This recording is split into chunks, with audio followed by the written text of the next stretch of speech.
Okay, अब बात करने वाले हैं थोरेसिक ट्रॉमा के बारे में। Thoracic trauma is common in polytrauma patient. कौन कौन से ऐसे थोरेसिक ट्रॉमा की कंडीशंस है जो इमीडिएटली लाइफ थ्रेटनिंग होती है और कौन सी जो पोटेंशियली लाइफ थ्रेटनिंग होती है। Immediately life threatening conditions they should be detected during the primary survey. तो उसके एग्जाम्पल है airway obstruction, tension pneumothorax, pericardial tamponade, open pneumothorax, massive haemothorax and flail chest. के जो इंपॉर्टेंट है वो है airway obstruction, tension pneumothorax and flail chest. दूसरी potentially life threatening condition वो है aortic injuries, tracheobronchial injuries, myocardial contusion, diaphragmatic rupture, oesophageal injuries and pulmonary contusion. अब इसके मैकेनिज्म ऑफ ट्रॉमा या तो वो ब्लंट हो सकती है या फिर पेनिट्रेटिंग। अब अगर ब्लंट इंजरी हुई तो उसके लिए most common cause of death वो है tracheobronchial injury. Okay, blunt trauma हुआ then most common cause of death it's tracheobronchial injury. लेकिन अगर पेनिट्रेटिंग ट्रॉमा हुआ then the cause is haemothorax due to pulmonary laceration. अब इन्वेस्टिगेशन में immediately कौन कौन से इन्वेस्टिगेशन करेंगे, एक तो चेस्ट एक्सरे एंड दूसरा है ई फास्ट जो हम 6 प्रोब्स के थ्रू करेंगे, मतलब 6 लोकेशन में। एक है right anterior chest, left anterior chest, right upper quadrant, left upper quadrant of the abdomen, उसके बाद सबजिफॉइड एंड सुप्राप्यूबिक। तो 6 लोकेशंस हो गए, right and left anterior chest, right upper quadrant, left upper quadrant, subxiphoid and suprapubic. उसके बाद है rib fracture. अब rib fracture it is the most common type of thoracic trauma. ये एडल्ट्स में ज़्यादा होता है कंपेयर टू चिल्ड्रन। क्यों? क्योंकि जो चिल्ड्रन में जो रिब्स होता है वो ज़्यादा प्लायबल होता है या फिर ज़्यादा मोल्डेबल होता है, थोड़े फ्लेक्सिबल टाइप के होता है, इसलिए वो ईजिली फ्रैक्चर नहीं होती। एडल्ट्स में ईजिली फ्रैक्चर हो जाते हैं। Clinical features are pain and bruising. Management कैसे होगा? Management simply by analgesia.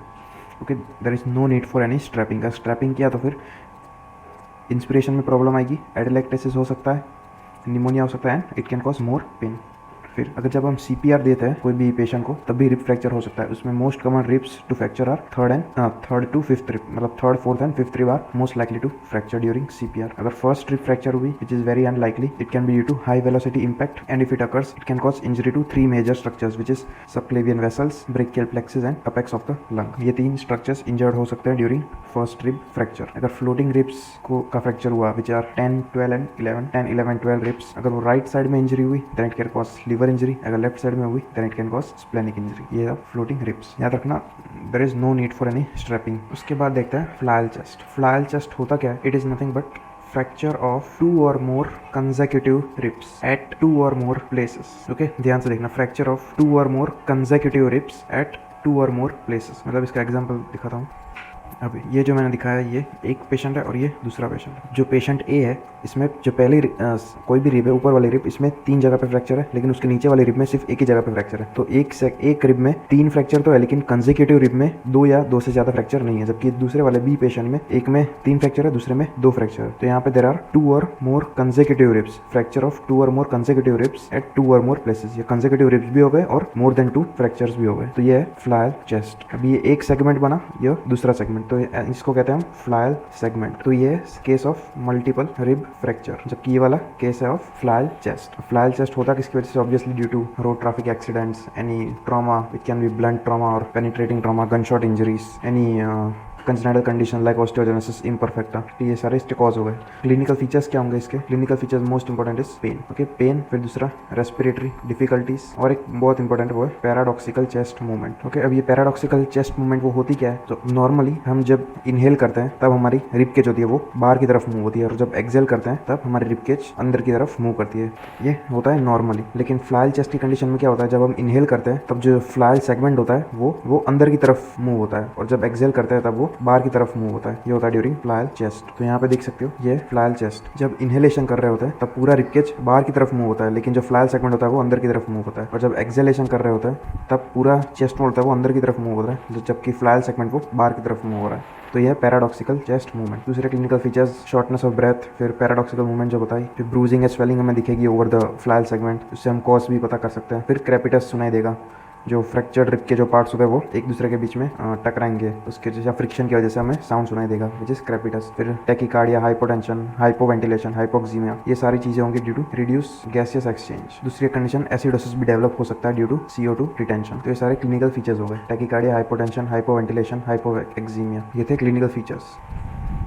इसकी डायग्नोसिस हम कैसे करेंगे? तो डायग्नोसिस हम सिंपली कर सकते हैं by clinical examination over the chest wall, bruising वहाँ पे है कि नहीं है, यानी history of trauma, paradoxical movement देख के, फिर चेस्ट एक्सरे, सीटी स्कैन, इनसे हम डायग्नोसिस कर सकते हैं। Most common cause of death in flail chest it is pulmonary contusion, pulmonary contusion. दूसरे क्या कॉम्प्लिकेशंस होंगे? एक तो जैसे मैंने बताया एसिडोसिस होगा, फिर नीमोथोरेक्स हो सकता है, टेंशन नीमोथोरेक्स मोस्ट डेंजरस, फिर पल्मोनरी कंट्यूशन, लंग लेसरेशन, वो सब दूसरे complications. Management it is mostly adequate analgesia, उसके अलग अलग रूट हो सकते हैं, लाइक थोरेसिक एपिड्यूरल एनाल्जेसिया, फिर straps can be used for the treatment, फिर अगर ज़्यादा ही हाइपोवेंटिलेशन हो रहा है तो फिर oxygen therapy needs to be given, फिर भी पेशेंट डिटीरियोरेट कर रहा है तो फिर ventilatory support has to be provided. Ventilatory support अगर respiratory rate more than 20 per minute है, या फिर O2 saturation sorry PO2 less than 60 mmHg है, तो हमें वेंटिलेटरी सपोर्ट देना पड़ेगा, which will be through IPPV, intermittent positive pressure ventilation. अगर IPPV भी फेल होगा then last option is surgical splinting, okay, by surgical method. ये रेयरली यूज होती है, मोस्टली ये इतने ट्रीटमेंट से पेशेंट ट्रीट हो जाता है, ओके। उसके बाद दूसरा टॉपिक है नीमोथोरेक्स। अब नीमोथोरेक्स का सिंपल मतलब होता है accumulation of air in the pleural space या फिर प्लूरल कैविटी। जो हमारी लंग्स होती है उसको दो लेयर कवर करती है, पैराइटल प्लूरा और विसरल प्लूरा। उन दोनों के बीच में ये जो स्पेस है दिस इज प्लूरल कैविटी। यहाँ पे अगर एयर कलेक्ट हो जाती है तो उसे कहता है नीमोथोरेक्स। इसके ब्रॉडली दो टाइप्स हो सकते हैं, एक सिंपल नीमोथोरेक्स, दूसरा है टेंशन नीमोथोरेक्स। सिंपल में भी ओपन और क्लोज टाइप्स आते हैं। अब सिंपल नीमोथोरेक्स इसलिए क्योंकि इसमें जो हीमोडायनामिक कॉम्प्रोमाइज होता है, हीमोडायनामिक कॉम्प्रोमाइज वो नहीं होता, सिंपल में नहीं होता, जबकि टेंशन नीमोथोरेक्स में हीमोडायनामिक कॉम्प्रोमाइज होता है। अभी ओपन और क्लोज्ड नीमोथोरेक्स का डिटेल वीडियो मेडिसिन में बनाया हुआ है, तो वो जरूर देखना। हमारे लिए जो सबसे ज़्यादा इंपॉर्टेंट वो है टेंशन नीमोथोरेक्स, क्योंकि ये लाइफ थ्रेटनिंग भी होता है और ये एक इमरजेंसी सिचुएशन होती है। अब टेंशन नीमोथोरेक्स ये होता क्यों है? ड्यू टू एनी ट्रेकियोब्रोंकियल इंजरी या फिर gun shot injury, any trauma, blunt trauma के बहुत सारे कॉजेस होते हैं, इन सब की वजह से हो सकता है टेंशन नीमोथोरेक्स। अब टेंशन नीमोथोरेक्स में होता क्या है, यहाँ पे सपोज एक इंजरी हुई तो एक डिफेक्ट आ गया रिब केज में और प्लूरल स्पेस को एक्सपोज कर दिया, वहाँ पे एयर एक्यूमुलेट हो गई। अब इसमें होता क्या, टेंशन नीमोथोरेक्स के केस में एक वॉल्व बन जाता है which is a one way valve. इसमें एयर एंटर तो कर सकती है लेकिन एयर बाहर नहीं निकल सकती। इसलिए क्या होता है, जो प्लूरल स्पेस होती है यहाँ पे एयर कलेक्ट होती रहती है, एयर एग्जिट नहीं कर पाती, एयर एंट्री जो होती है वो होती रहती है और वो इंक्रीज होती रहती है, जबकि एयर एग्जिट वो नहीं हो पाती। इसकी वजह से जो प्लूरल स्पेस है वो उसमें एयर कंटिन्यूसली इंक्रीज होती रहती है। तो अल्टीमेटली होता क्या है, जो नीमोथोरेक्स वाली जो लंग होती है वो कोलैप्स हो जाती है, प्लूरल स्पेस बहुत ज़्यादा बढ़ जाती है। ये पूरी प्लूरल स्पेस है और ये जो लंग है वो कोलैप्स हो गई है। इसकी वजह से ऑब्वियसली रेस्पिरेशन में प्रॉब्लम आएगी, रेस्पिरेशन कम हो जाएगा, हाइपोवेंटिलेशन होगा। अब धीरे धीरे और ज़्यादा एयर आती जाएगी इन द प्लूरल स्पेस, तो अल्टीमेटली क्या होगा, जो कोलैप्स लंग है वो पुश होती जाएगी टुवर्ड्स द ऑपोजिट साइड। तो अब ये जो नॉर्मल लंग को भी ये कंप्रेस करेगी, तो पूरा जो मीडियास्टिनम होता है वो शिफ्ट होता जाएगा, तो पूरा मीडियास्टिनम भी शिफ्ट हो जाएगा टुवर्ड्स द ऑपोजिट साइड, जबकि ये पूरी प्लूरल स्पेस है या प्लूरल कैविटी वो एक्सपेंड होती जाएगी। All of the mediastinum is shift towards the other side, mediastinal shift. अब यहाँ पे हार्ट भी प्रेजेंट होगा, हार्ट भी कंप्रेस होगा, तो उसकी वजह से हीमोडायनामिक कॉम्प्रोमाइज़ होता है। ओके, ट्रिकिया भी शिफ्ट हो जाएगा, मीडियास्टिनम भी शिफ्ट हो जाएगा, और जो सेम साइड वाली लंग है वो तो कोलैप्स होगी, लंग कोलैप्स होगी धीरे साइड में। जो ऑपोजिट लंग होती है वो भी कंप्रेस हो जाएगी to the chest, it is also compressed to the chest. तो ये हो गए pathophysiology of tension pneumothorax. Main इसमें वर्ड वो है वन वे वाल्व, जिसकी वजह से ये सारी चीज़ें हो रही। क्लिनिकल फीचर्स क्या क्या होंगे? क्लिनिकल फीचर्स में टेकिपनिया होगा, क्योंकि जो पेशेंट है वो ज़्यादा से ज़्यादा ट्राई करेगा ज़्यादा एयर इनहेल करने के लिए। There will be decreased cardiac output, okay, stroke volume वो कम हो जाएगा। टेकिकार्डिया होगा, टेकिपनिया, बीपी जो है वो कम हो जाएगा, reduce systolic blood pressure, JVP होगा वो भी कम हो जाएगा, वो इंक्रीज हो जाएगा, जेवीपी इंक्रीज हो जाएगा। सिम्टम जो है सारे सिमिलर है टू कार्डियक टेम्पोनार्ड। डिफरेंशिएट कैसे करेंगे between cardiac tamponade and tension pneumothorax? By auscultation and percussion. तो जो कार्डियक टेम्पोनार्ड है और टेंशन नीमोथोरेक्स है उसको डिफरेंशिएट करने के लिए कार्डियक टेम्पोनार्ड में हमें मफल्ड हार्ट साउंड सुनने को मिलेंगे, muffled heart sound on auscultation. Tension pneumothorax में अगर हम परकशन करेंगे तो हमें हाइपर रेजोनेंट नोट सुनने को मिलेगी, और एब्सेंट ब्रेथ साउंड्स, ये बहुत इंपॉर्टेंट। कार्डियक टेम्पोनार्ड में muffled heart sound and tension pneumothorax में hyper resonant note on percussion and absent breath sound on auscultation. Diagnosis obviously इसका मेनली होता है वो क्लिनिकल होता है। चेस्ट एक्सरे में फाइंडिंग देखेंगे तो पूरा एरिया में एक साइड ब्लैक दिखेगा, मीडियास्टिनम शिफ्ट देखने को मिलेगी। ई फास्ट स्कैन भी कर सकते हैं। मेनली ये क्लिनिकल डायग्नोसिस होता है और सिम्टम्स के बेसिस पे भी हम डायग्नोस कर सकते हैं। मैनेजमेंट तो इमरजेंसी मैनेजमेंट है और दूसरा डेफिनेटिव मैनेजमेंट। इमरजेंसी मैनेजमेंट में हम इमीडिएटली एक नीडल इंसर्ट करेंगे। Wide bore needle is inserted to decompress the tension pneumothorax, जिसे कहते हैं नीडल थोरैकोसेंटेसिस। और वो नीडल हम इंसर्ट कहाँ पे करेंगे? अगर एडल्ट होगा तो उसमें एडल्ट में fifth intercostal space just anterior to mid axillary line. और अगर चाइल्ड हुआ then second intercostal space in mid clavicular line. Okay, insertion करेंगे हम एडल्ट में, इंसर्शन करेंगे fifth intercostal space anterior to mid axillary line in the triangle of safety. Triangle of safety क्या होता है? तो ये image of triangle of safety. Okay, fifth intercostal space में हम इंसर्ट करेंगे wide bore needle the triangle of safety. Triangle of safety की anterior border वो है बाय पेक्टोरलिस मेजर, जो पोस्टीरियर बॉर्डर है वो है बाय लेटिसिमस डॉर्सी, एंड जो बेस है वो is formed by the fifth intercostal space. और ये हम करेंगे over the upper border of lower rib. ये हमारी इंटरकोस्टल स्पेस है, हम करेंगे into the upper border of lower rib. क्यों? क्योंकि जो रिब होती है उसकी लोअर बॉर्डर में न्यूरोवास्कुलर बंडल्स होता है। तो टू अवॉइड इंजरी हम इंसर्ट करेंगे into the upper border of lower rib in the fifth intercostal space in triangle of safety. ये थी इमरजेंसी मैनेजमेंट। डेफिनेटिव मैनेजमेंट में आता है ट्यूब थोरैकोसेंटेसिस। ट्यूब थोरैकोसेंटेसिस, इसमें insertion of intercostal tube in the triangle of safety. ये क्या करेगा? Basically धीरे धीरे सारी एयर वो सक कर लेगा with the tension pneumothorax. Emergency management is needle thoracocentesis, definitive management is tube thoracocentesis. कहाँ पे इंसर्ट करता है वो याद रखना, fifth intercostal space anterior to mid axillary line. अब सिंपल निमोथोरैक्स, ये बेसिकली इसका कॉज क्या होता है? Any bulla in the lung ruptures. Alveoli line में अगर कोई बुल्ला फॉर्म हो गया वो रप्चर होता तो हो सकता है। फिर है पोस्ट ट्रॉमा, जिसमें या तो ये अपने आप ही रिजॉल्व हो जाता है, अगर मैनेजमेंट हुआ then it is only conservative management. फिर है हीमोथोरैक्स, इसमें सिंपली है blood in the pleural space.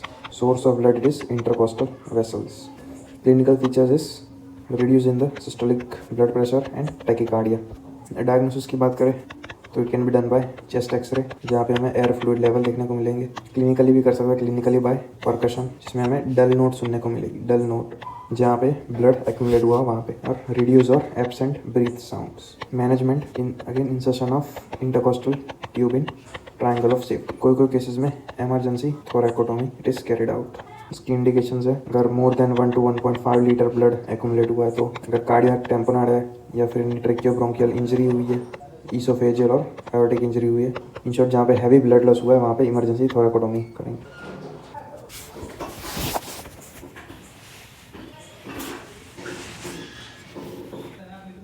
Okay, उसके बाद है कार्डियक टेम्पोनाड।